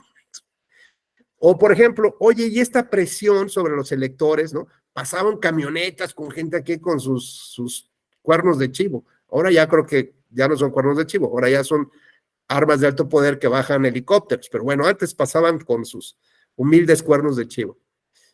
¿De qué hora? No, pues fue una hora más o menos, de 4 a 5 de la tarde. Sospechoso, dice. Bueno, ¿cuántas horas duró la jornada? 8. Ok. ¿Cuántos votos hubo? 500. Entonces, por una hora de presión, perdón que me ría, pero de veras es que ya era, o sea, hoy lo veo de broma. Por una hora de presión, ¿no?, de pistoleros, pues, ¿cuánto se pudo haber afectado? Muy complicado, saca una regla de 3. Si en 8 horas hubo 500 votos, en una hora, ¿cuántos hubiera habido? Pues más o menos hipotéticamente, y esos descuéntaselos para saber si es determinante. Es decir, a las irregularidades les dimos un tratamiento matemático para poderles embarrar en la cara y decirle, mire, esto sí es determinante. Pero como no todas las irregularidades nos creían que se podían transformar en votos deficientes, pues entonces pasamos al segundo nivel, que era la determinancia cualitativa. Y cuando me dijeron, no, pues es que hay que ver la calidad de la democracia, dije, oh, está padre, vamos a empezar a implementar, ¿no?, algunos elementos objetivos. Y me di cuenta que no había nada de objetivo. Todo era muy subjetivo. Oye, les voy a platicar otro caso. Resulta que llega un proyecto de otra ponencia y me toca como secretario, pues, estudiarlo y dictaminarlo, ¿no? Y se proponía, fíjate, Marco Antonio, dime si no está loco esto, se proponía la nulidad de la elección porque pusieron en el puente, ¿no?, que cruzaba de un distrito a otro, pusieron una manta enorme que decía vota por tal y con alguna cosa, ¿no? Y eso era ilegal. En ese momento, eso de poner la barda y esas condiciones eran ilegales. Y el proyecto determinó, no sé, no recuerdo honestamente, cuántos vehículos por minuto pasaban. Y entonces decía, y es que entonces tantos ciudadanos se vieron influenciados, por lo tanto, ese número de ciudadanos es mayor que la diferencia de votos, ¿no? Decía que, wow, qué bárbaro. Oye, y si me equivoqué y le di la vuelta a la rotonda y estuve dando de vueltas, ¿no?, así como loquito. No, pues eso contó como 10 veces para ti. Suma. Bueno, se me ocurrió porque en ese entonces yo había salido del Instituto Federal Electoral y me había incorporado al tribunal, ¿no? Entonces, más bien traía como la pila de la organización de las elecciones, mis cuates, ya saben, ¿no? La gente de barrio ahí en la organización electoral. Y entonces, pues tenía mis cuates y les digo, oye, pásame los datos del otro distrito, ¿no? De la otra casilla, pues, que correspondía, que eran conurbado, ¿no? Prácticamente. Pues los resultados electorales eran iguales, o sea, idénticos, pero, pues decía, ¿y por qué no fueron impugnados? Si más pues estaba así como que sospechoso, ¿no? Entonces le dije yo al magistrado José Luis de la Pesa, en paz descanse, le dije, oiga, maestro, fíjese que lo sospechoso aquí es que los que venían de aquí para allá y de allá para acá vieron la misma, y pues son los mismos resultados, ¿no? Y una sí se impugnó y la otra no se impugnó, ¿no? Entonces decía, no, es que esto ya es como el colmo de querer encontrarle la numeralia, transformar irregularidades que no tienen una base objetiva para decir sobre cuántas personas se pudo haber afectado, y eso, bueno, lo tenemos así, ¿no? O por ejemplo, los mensajes en redes sociales. ¿Qué impacto realmente pueden tener las personas? Pues no lo puedes saber. Una homilía que un sacerdote diga, no puedes saber sobre cuántas personas, o sea, no hay bases objetivas. Entonces hay que reconstruir ese sistema de la determinancia, que para mí hoy, con todo respeto para el tribunal, digamos, ya se agotó, digamos, la pieza. Hay que buscar nuevos elementos y hoy sobre todo que nos enfrentamos a nuevos elementos tecnológicos, ¿no? Como la inteligencia artificial, por ejemplo. Bueno, pues tenemos que generar los algoritmos necesarios para poder determinar o señalar no solamente cuándo es determinante o no bajo este concepto, más bien me parece que hay que cambiar de idea. Si alguien dijo que los vehículos iban a funcionar sin gasolina, digo, ¿cómo va a ser posible? Bueno, pues ya hay, ¿no? Y hemos ido transitando hacia otro tipo de cosas. El otro día vi el primer BMW que se convierte en ¿cómo se llama? Un carro ya se convierte como en robot, ¿no? ¿Cómo se llama? Como Transformer, un vehículo real. Es decir, no podemos quedarnos con un sistema construido desde hace 30 años y que no hemos podido flexibilizarlo, adaptarlo a las nuevas circunstancias. Y hoy la justicia digital justamente nos obliga, o sea, no solamente es algo así como que pudiera estar de moda, es algo que nos obliga, porque si bien es cierto que ha estado ligado a todos los sistemas legales, derechos y de derechos de todo el mundo, es más frecuente que veamos herramientas digitales para sustituir procedimientos y actividades que realiza o que se utilizaban mediante el papel, por ejemplo, y hoy lo que hemos visto ha sido una transición hacia la tecnología digital en los trámites administrativos. Por ejemplo, en mi tribunal, que es del Poder Judicial Electoral, del Tribunal Electoral del Poder Judicial de la Federación, ya ningún documento que yo firmo es físico. Todo es digital y va una firma digital, ¿no? Y tuve que darme de alta, hacer todo el trámite. Entonces, eliminamos mucho papel. Pero bueno, pues ahora se tuvo que comprar este software o adaptar este software y todo es digital. ¿Qué esperamos de la justicia digital? Bueno, pues esperamos que exista los expedientes digitales, que exista la presentación en línea de las demandas, etcétera. Es lo que ustedes se puedan imaginar. Pero cuando nosotros entendemos el acceso a la justicia desde el punto de vista de un servicio que le damos al público, así como cuando vas a tramitar tu pasaporte o tu licencia, que quieres que te atiendan bien, de buenas y rapidito, pues parecería que si miramos el acceso a la justicia desde este punto de vista, tendríamos que estar constantemente preguntándonos qué es lo que estamos haciendo mal y corregirlo. Y en el qué es lo que estamos haciendo mal, pues también la ciudadanía nos lo tiene que decir, como a través de encuestas de calidad. Entonces veamos, si hay grandes vicios o defectos en la justicia normal de todos los días, la que comparecemos ante un tribunal, ¿por qué? Porque no hay suficiente personal, no hay las instalaciones, el juez está de vacaciones, el Ministerio Público fue a comer, porque hay que corrupción. Bueno, pues cuando eso lo trasladamos a lo digital, ¿cómo lo suprimimos? Oye, es que necesito un defensor de oficio. Pues a ver, déjenme ver si lo podemos conseguir, porque no, y ahí te dan 48 horas sin que tengas un defensor desde el primer momento.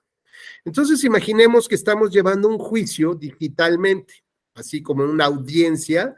Imaginemos que todos ustedes son jurado popular, ¿no? Está el fiscal Marco Antonio, está Alan Valladares, que es el defensor, está el juez Rigoberto, ¿no? Y el secretario de actas, Alexis, etcétera. Y entonces de pronto alguien dice, bueno, ¿y cómo voy a tener a un juez digital? ¿Dónde está el juez? Bueno, pues el juez puede ser, no sé, Isabel, que no la hemos visto, a Isabel, o puede ser a Miguel Ángel, o puede ser Perla, o puede ser Ramiro, Liliana, y entonces el juez resulta que es un robot, como sucede en China, ¿no? Diversos asuntos o materias son resueltas ya por jueces robots, es decir, por inteligencia artificial. Y según señalan, después de un comparativo, ha tenido casi un 95-97% de efectividad del robot. ¿Qué ha pasado con estos algoritmos en la justicia en Estados Unidos? Bueno, estos algoritmos, hay un sistema específico donde sirve como una auxiliar del juez, ¿no? Esto es, ¿está obligado el juez a ver el resultado, digamos, una sentencia previa, un borrador, digamos así, que le da la inteligencia artificial? Sí, pero si quiere seguirlo bien y si no, pues él resolverá, ¿no? Es un elemento auxiliar simplemente, es como una opinión extra de un secretario de estudio y cuenta. ¿Le haces caso o no le haces caso? Pero estás obligado a escucharlo, ¿no? El problema es que estos algoritmos han tenido algún problema porque, o más bien, se ha detectado un problema que tiene que ver con quien crea el algoritmo. Es decir, se genera una forma de prejuzgar y el algoritmo determina un alto índice de criminalidad o de responsabilidad, por ejemplo, de los latinos o de los afrodescendientes, y no tanto de los blancos. Entonces, hay que seguir trabajando para afinar justamente este tema de los algoritmos. ¿Ustedes creen, Perla, que pudiéramos ya tener un juez robot electoral? ¿Y para qué casos crees que sí podría funcionarnos? Hola, buenas tardes a todos. Híjole, mi participación en la dinámica anterior iba en el sentido de que el sistema jurídico mexicano y sobre todo en la práctica del Ministerio Público no está preparado para investigar delitos cibernéticos. Y ahora que usted me plantea esta pregunta, híjole, dándole el beneficio de la duda, porque a mí lo que me ha tocado conocer de manera operativa es que en materia penal no existen las herramientas suficientes para investigar ese tipo de conductas delictivas. Probablemente en materia administrativa podría empezar a funcionar, y me atrevería a decir en materia mercantil. Okay. Pero creo que en algunas otras materias ni siquiera podemos tener una geolocalización adecuada de en qué, una geolocalización del Facebook, de una cuenta de Facebook que está publicando contenido erótico de las mujeres, porque no es un tema de secuestro y porque no es un tema de un delito grave. Pues dudo mucho entonces que podamos acceder a esta justicia digital.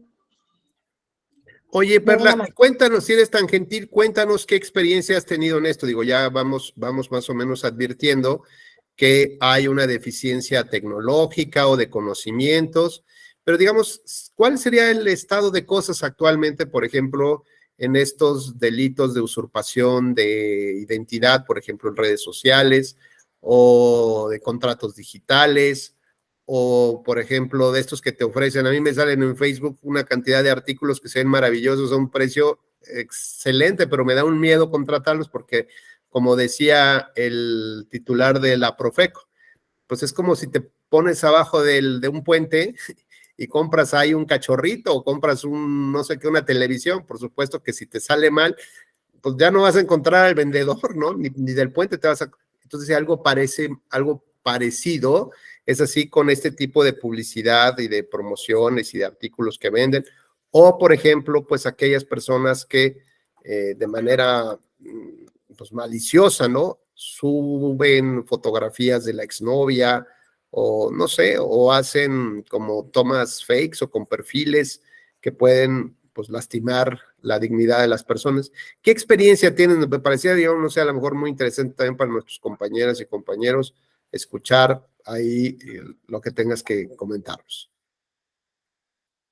Gracias, doctor. Bueno, pues a mí me tocó atender a mujeres víctimas de violencia digital por razón de género. Nosotros en Oaxaca teníamos tipificadas al principio del 2019 solo 2 conductas. La primera era suplantación de identidad digital y la segunda era violación a la intimidad sexual. Ahora ya tipificaron el ciberacoso. A mí, en lo personal, me genera, híjole, tantas emociones encontradas en el sentido de que son usuarias a las que no se les ha podido, las que no han podido acceder a la justicia desde 2019 y que creen más tipos penales. No funciona porque si ya tenías 2 tipos penales que no están dando resultados, porque para ser concreta, se solicita hay un área en el Ministerio Público que es el área de análisis de datos. Ajá. Esta área toma capturas de pantalla, toma fotografías, hace una inspección del teléfono celular, de lo que llevemos como evidencias, y eso es lo que ellos resguardan. Uh-huh. Se solicita el apoyo a Policía Cibernética, pero Policía Cibernética no es dependiente del Ministerio Público. Policía Cibernética es un organismo auxiliar de la Secretaría de Seguridad Pública. Y entonces Policía Cibernética nos dice, bueno, yo tomo los datos que tú me proporciones, las cuentas de Facebook, los números de teléfono y demás, las cuentas de WhatsApp, las cuentas de Telegram que me proporciones. Uh-huh. Y no puedo hacer más si el Ministerio Público no me da entrada. Se solicita entonces al Ministerio Público para que pueda hacer este convenio y trabajar en equipo con Policía Cibernética. Y Policía Cibernética comenta, bueno, pero es que no me está solicitando las cosas de una manera en la que yo no viole garantías constitucionales y pueda proporcionarle al Ministerio Público la información. Es decir, el área especializada en materia de secuestros tiene ya muy trabajado este tema y aún así les cuesta trabajo. Pero el área especializada en género no ha podido tener esta cercanía con el área especializada en secuestros para que pueda aprender a solicitar la información a este organismo auxiliar y pueda brindarles la información. ¿Qué es lo que hace Policía Cibernética y por eso se cayeron demasiadas carpetas? Resguardar la información 30 días. Entonces le solicita a Facebook, por ejemplo, que tal cuenta, incluso aunque sea eliminada, Facebook la pueda mantener congelada en sus registros por si llegara a necesitarse algún otro tipo de investigación más. Okay. Pasaron esos 30 días, el Ministerio Público tuvo demasiado trabajo y se perdió toda esa información. Entonces, yo francamente no tengo fe en que funcione, en que funcionen herramientas digitales para impartir justicia, porque ni siquiera han funcionado en el acceso a la justicia. Ok, el pero Poder Judicial tiene muy buen equipo para recibir demandas y demás, pero no se compara, me refiero al acceso a la justicia. Gracias, doctor. claro, gracias, Perla. Pues pusiste ahí un tema bien interesante.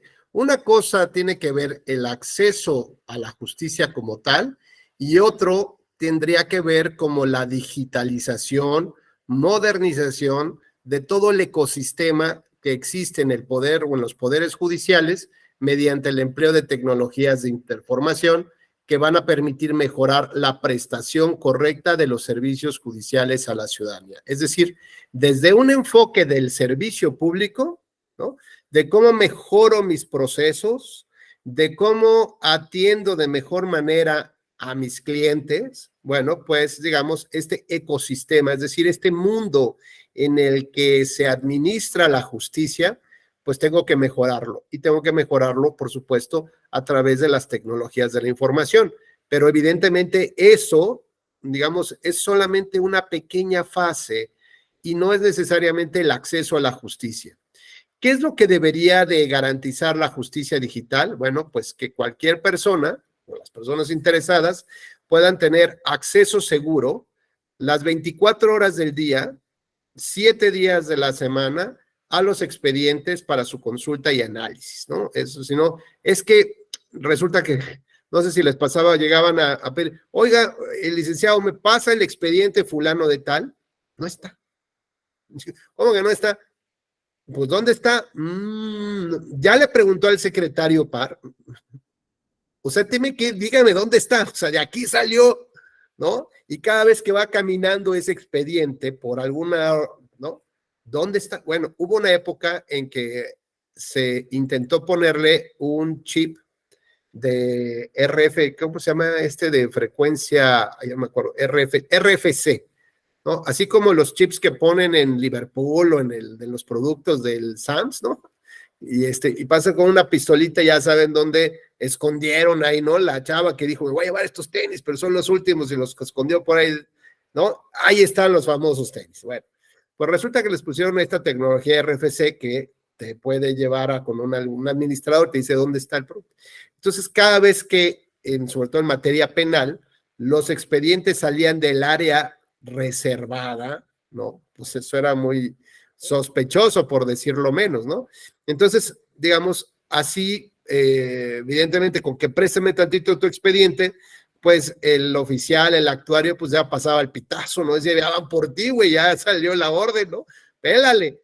Y de esta manera, bueno, pues a través de estos chips, más o menos se podía tener control de áreas, ¿no? Y decíamos, pues bueno, que es evidente que la tecnología pues debe de servir para facilitarnos como un servicio al público, insisto, hay que verlo de esta manera, pero ojo, falta la otra parte que dice nuestra compañera Perla.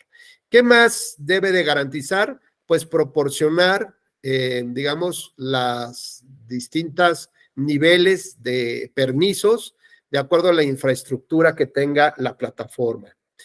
Debe estar dimensionada para diferentes idiomas, dialectos, formas de comunicación, ¿no? Lo puedes tener en la versión náhuatl, en la versión señas, etcétera.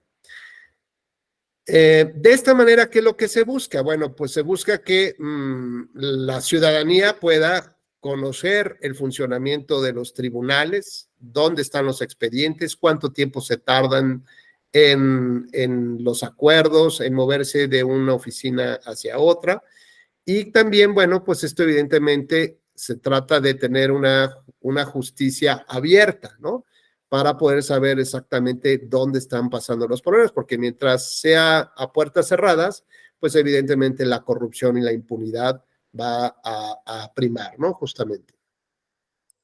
Esto también va a permitir capacitar a los despachos de abogados también para tener sus propias plataformas digitales y bueno, pues ante la idea del cero papel y todos podemos consultar, creo que finalmente va a haber una mejor relación entre los litigantes, entre los principales interesados en esos expedientes o sociedad en general y el propio funcionamiento del tribunal, porque así un secretario, bueno, puede saber quién escondió el expediente o que no está escondido, no está desaparecido, cuáles son las constancias, por aquello que luego hay abogados que llegan y se comen las constancias, ¿no? Bueno, pues esto evidentemente termina convirtiendo a la justicia digital como un sistema más abierto, un sistema más amigable, impulsará la creación de mayores conocimientos tecnológicos, la implementación de herramientas y tecnologías, también generará un nuevo sector, digamos, económico, digamos como oportunidades de empleo, porque pues ahora no solamente necesitamos ser abogados o administradores, ¿no? Sino que también tenemos que capacitarnos en la utilización de todas estas tecnologías de la información y los desarrolladores, bueno, de software pues, o de aplicaciones, pues van a tener también un nuevo mercado que son los abogados, ¿no? Que quieran también transitar en sus despachos al cero papel y pasar a las tecnologías. Y por supuesto, va a haber nuevos softwares de firmas electrónicas, ¿no? ¿Cuántas veces hemos visto ahí que en internet te dicen, pues fírmale ahí y ya con eso es suficiente para nosotros? O el que le des una palomita y una aceptación y esta palabra que está encriptada, con eso para nosotros es más que suficiente. ¿Y esto qué impactará? Bueno, impactará también en los contratos digitales, ¿no? Las firmas digitales, la contratación por internet, de lo que platicábamos de una gran cantidad de productos que lo vimos en la pandemia. ¿Cuántos de nosotros no utilizamos las redes sociales, las plataformas, compra, venta, Amazon, Netflix? Bueno, pues todos utilizamos de una manera descomunal justamente el tema de las plataformas. ¿Cuántos buscamos capacitación? Se dieron conciertos de música, teatro, ¿no? Se empezaron a explorar, digamos, otras formas de comunicarnos entre la sociedad, mientras los venados caminaban ahí por las principales avenidas de París, por ejemplo, ¿no? Ante el asombro de qué había pasado con la humanidad. ¿Qué más debe suceder, digamos? Bueno, pues esto va a provocar una mayor interacción entre los distintos órganos, ¿no? Pues esto de que el actuario tiene que ir a notificar, bueno, pues con los correos electrónicos ya se va a dar la notificación electrónica, con las propias autoridades, y esto evidentemente va a mejorar justamente los tiempos, ¿no? Esto, bueno, básicamente es lo que necesitamos. Y les decía yo ayer que el Tribunal Electoral justamente empezó a implementar el tema de la justicia digital a través de dos recursos. ¿Y por qué no lo implementó con todos los medios de impugnación? Bueno, principalmente porque no hay reglas, ¿no? No hay normas jurídicas que determinen qué es lo que puede o no hacer el tribunal en la impartición de justicia.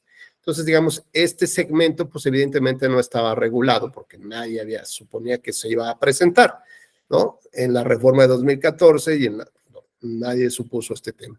Así que bueno, pues el tribunal tiene que trabajar de acuerdo a sus atribuciones y competencias y por lo tanto no podía obligar a otras autoridades a establecerles cargas, ¿no? No podía establecerles cargas y obligarlas a llevar a cabo acciones, uno, que a lo mejor tampoco tenían competencia, dos, que probablemente tampoco tuvieran presupuesto, perdón, que tampoco tuvieran un presupuesto para, ¿cómo se dice? Un presupuesto para poder implementar todas estas tecnologías, ¿no? Perdón. Entonces, lo que implementó fue que a través, digamos, digamos, de este ecosistema interno, o sea, lo que solamente podía resolver el tribunal dentro de su casa, que es entre sala superior y salas regionales, ahí sí podía empezar a implementar, digamos, el acceso digital. ¿A través de qué recursos? El de reconsideración y a través del recurso justamente que resuelve las resoluciones relacionadas con los procedimientos especiales sancionadores. Entonces, solo estos dos recursos que se implementó justamente su presentación a través del juicio en línea y que, bueno, son los que se interponen de acuerdo a la cadena impugnativa que corre desde las salas regionales hasta la sala superior. Entonces, si bien, bueno, hubo muchas críticas de que debió haberse abierto hacia todos los medios de impugnación, pues esta fue la razón principal, ¿no? Poco a poco ya los tribunales locales se fueron también sumando, digamos, a este tipo de tecnologías y finalmente, bueno, se han celebrado convenios de colaboración con los tribunales electorales y con las distintas autoridades para el efecto de, digamos, saltar la parte de las normas jurídicas, de la obligación de atender esta justicia digital, pero lo más importante es que ya cada vez estamos más avanzando a esta parte. ¿Qué es lo que estamos resolviendo? Pues que ya no hay saturación del sistema. Antes no había suficiente personal capacitado, ahora ya tenemos más ese personal. Antes había en los tribunales una sobrecarga procesal, pues con esto se empieza a hacerlo mucho más ágil, más delgado, digamos, y había muchas prácticas que eran pues oscuras, basadas como en esta idea de que así se hacen las cosas y no puedes sacar tantos acuerdos, porque si lo sacas entonces vas a acelerar el trabajo del proyectista y entonces vas a generar un caos en el propio tribunal, ¿no? Bueno, pues sobre todos estos temas que la justicia, digamos, física, la justicia orgánica nos presenta, necesitamos utilizar las nuevas tecnologías de información o la inteligencia artificial justamente para resolver estas grandes deudas, estos grandes conflictos, obsolescencias que de por sí teníamos y agilizar el sistema de la mejor manera. Sin embargo, insisto, esto solamente es desde el punto de vista de considerar a la justicia o el acceso a la justicia como un servicio público que debe de tener pues evaluaciones de calidad, de eficacia, de tiempos, etcétera, pues de que las personas estén a gusto con el servicio que se brinda. Pero está la otra parte que decía Perla, ¿no? Que es la decisión judicial digitalizada, es decir, no una sentencia que está en un formato PDF, ¿no? Sino es decir, cómo utilizamos para resolver los grandes conflictos y desafíos que tenemos como sociedad, ¿no? Cómo resolver este conflicto de derechos, los grandes desacuerdos de la sociedad, justamente a través de la inteligencia artificial, ¿no? Tenemos ya casos documentados, digamos, en el mundo, por ejemplo, un caso en Estados Unidos, donde un abogado presentó su demanda a través de serios de argumentos elaborados por este chat GPT o algo así que se llama GPT, y bueno, pues el problema fue que no lo leyó, y entonces el tribunal pues le desechó su recurso, porque además estaba todo como falso, porque estaba sustentado en precedentes inexistentes, según entendí de la nota, y bueno, pues además de que perdió el caso, pues lo iban a responsabilizar, no se lo iban a sancionar ahí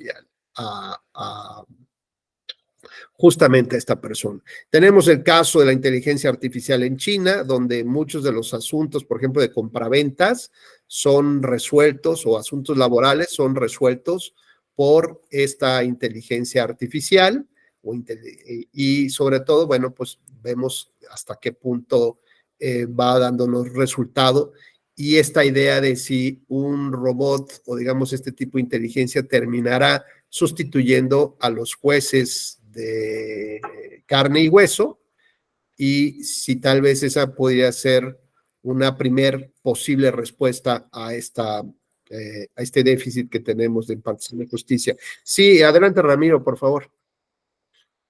Una preguntota rápida, Rubén, a ver si me puedes ilustrar un poco, porque pues, aquí sí como que tengo un poco de dificultad, y a lo mejor más adelante en el diplomado me ayudarán a entender mejor esto. Decías que el tribunal ha podido influir en esta vertiente de la parte de la justicia digital, solamente 2 recursos. Sin embargo, me queda la duda de, por ejemplo, en el caso de los JDC, ¿por qué no pueden ser viables en este momento a través de esta vertiente? Nada más, a ver si me puedes ilustrar un poquito. Sí, bueno, mira, Ramiro, hablamos, digamos, de los inicios de la apertura de la justicia digital del tribunal, ¿no? Evidentemente hemos evolucionado, hemos ido avanzando hacia otros medios de impugnación. ¿Derivado de qué? Pues de que las reglas dadas en el momento que surgió la idea de abrir la justicia digital eran deficientes y no nos establecían a nosotros como tribunal la posibilidad de ordenarle a otras autoridades que llevaran a cabo prácticas que tampoco estaban previstas, ¿no? Por ejemplo, que tuvieran un sistema que les permitiera poder recibir las demandas, por ejemplo. Que además verificaran la autenticidad de la firma. ¿Y cómo? Pues a través de la firma fiel, o de una firma digitalizada, o de qué tenían que hacerlo, ¿no? Entonces, digamos, entiendo que en este primer enfrentamiento o discusión, en este análisis que hacen los magistrados de la Sala Superior, dijeron, a ver, vámonos pian pianito, ¿no? ¿Qué es lo que sí podemos hacer? Lo otro puede estar en duda, podría no funcionarnos, digamos, tenemos que dar un paso firme, ¿no? Y ya después vemos cuáles son los pasos que continuamos dando. Y entonces el primer paso fue a partir de decir, ¿cuál es la cadena impugnativa que solamente está en casa?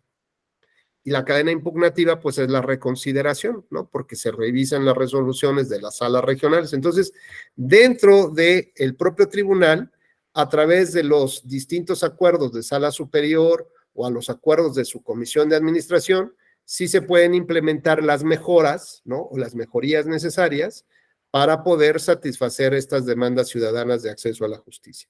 Entonces, digamos que atendimos a lo interno, ¿no? Lo que sí se podía mover, que eran salas regionales y la propia sala superior. Con esos 2 asuntos arrancamos, ¿no? Y yo decía, bueno, y se vino una andanada de críticas, de decir, ¿por qué no lo abriste a todos los demás? Bueno, pues tal vez porque no se explicó en su momento, ¿no? Bien, cuál fue la razón de abrir estos 2. Pero poco a poco hemos ido dando otros pasos. Por ejemplo, en la reforma electoral reciente, que ya no se avanzó, ya venían reglas especiales sobre la justicia digital. Entonces, ¿cómo hemos ido dándole vuelta al asunto? Bueno, pues primero que nada, que todos los tribunales locales se pusieron las pilas. Consiguieron lana, una ampliación presupuestal, y todos empezaron a ver cómo podían resolver el tema. Algunos sí ordenados por sala superior en casos concretos, por ejemplo, donde en medio de la pandemia, bueno, pues le dijeron, es que no pude llevar la demanda o porque me tenía que trasladar y tal cosa, ¿no? Entonces, o porque el tribunal dijo, cerramos la justicia hasta nuevo aviso y que pase el problema de salud. Y el tribunal dijo, no, creo que fue Oaxaca, no me acuerdo cuál. Dijo, no, tienes que tener abiertas las puertas y tienes que ver cómo le haces para proteger a la gente que está trabajando contigo y al mismo tiempo seguir brindando el servicio. Obviamente más pausado, bajo ciertas circunstancias, pero tienes que ver cómo lo resuelves. Entonces ya fue, digamos, desde lo local se empezó a establecer cada quien sus propios protocolos. hubo, por ejemplo, reuniones nacionales con la sala superior para ver más o menos cuáles eran la tipo de tecnología, es decir, tratar de irse unificando un poco en esta idea, ¿no? Y a partir de convenios de colaboración entre la sala superior y los tribunales locales, bueno, pues ya han podido llegar a ciertos acuerdos de cómo puede operar este tema de la justicia digital. Y creo que cada vez hemos ido avanzando más en mejorar este ecosistema, ¿no? De administración interna, de los procedimientos internos, pero digamos, el gran reto que, bueno, seguimos avanzando en este tema, tratando de mejorar, pero me parece que ahora la mirada tendría que ser en el tema de la decisión. Si la inteligencia artificial, si las tecnologías servirán para ayudarnos a resolver cosas y qué tipo de cosas, si a lo mejor se trataría a lo mejor un programa piloto respecto de la justicia interna de partidos políticos, y hay otras vías de resolución de conflictos que tampoco hemos ido explorando de manera decidida, pues, por ejemplo, los mecanismos alternos para solución de conflictos, ¿no? Entonces, me parece que todavía tenemos varios kilómetros, ¿no?, que recorrer en este tema de la justicia digital y sobre todo en materia electoral. Pues esto, recuerden, solamente es una especie de introducción, ¿no? Es como para ir calentando motores, para sensibilizarlos en ciertos temas y por supuesto que durante este diplomado recibirán conocimientos mucho más profundos sobre estas temáticas. Les agradezco muchísimo que en viernes hayan tenido la gentileza de conectarse, de abrir sus cámaras. Yo sé que es viernes y el cuerpo lo sabe, ¿no? Así que a seguir disfrutando de este día y que tengan un mejor fin de semana. Muchas gracias, doctor. Hasta luego. Gracias, hasta luego. Nos vemos, José. Gracias, Ramiro.